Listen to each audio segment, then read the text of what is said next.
Could I have been wrong about Booker's 2023-02 batch? Today might be the day that I'm gonna have to eat some crow and admit I was wrong. I put out a non-review review recently saying that I wasn't gonna buy Booker's 2023-02 The Apprentice batch based on what some of my fellow whiskey reviewers were saying online. Pass.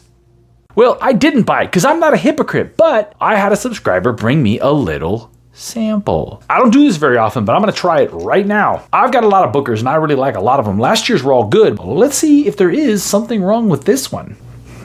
Okay, immediately, there's definitely something different about this. It's got a nuttiness to it, but it's almost like a malty, wet peanut shell note. It's kind of off-putting. But there is a mild citrus and vanilla. On the palate, there's some sweetness, but there's also some bitterness. And then it kind of settles into a familiar Booker taste, but there's definitely something bitter to it, something different. The finish has definitely got kind of a sour, lemon, bitter oak thing going on. It's definitely got Booker's characteristics, but it's definitely different. Was I right about the Apprentice batch?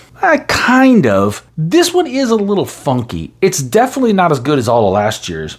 I probably am still going to say I wouldn't buy it, but I might have believed them a little too much. It's not that bad. It's just a little funky. I think the sourness of it is what's a turnoff. Bitter oakiness is nice, but sourness is not okay. I'm gonna go ahead and stick to my you should pass judgment, but only because this is $90. It's just very unsettled. Usually Booker's builds and takes you through a nice little journey and comes to a nice conclusion smoothly with a lot of things going on. This one is just very disjointed. It's up and down and all over the place. It's not super pleasant in the experience. That doesn't mean that it's bad, but it ain't cheap. I'm gonna go ahead and stick with I'm not gonna buy this one, but it's not as bad as some of the guys online said it was. But there you go.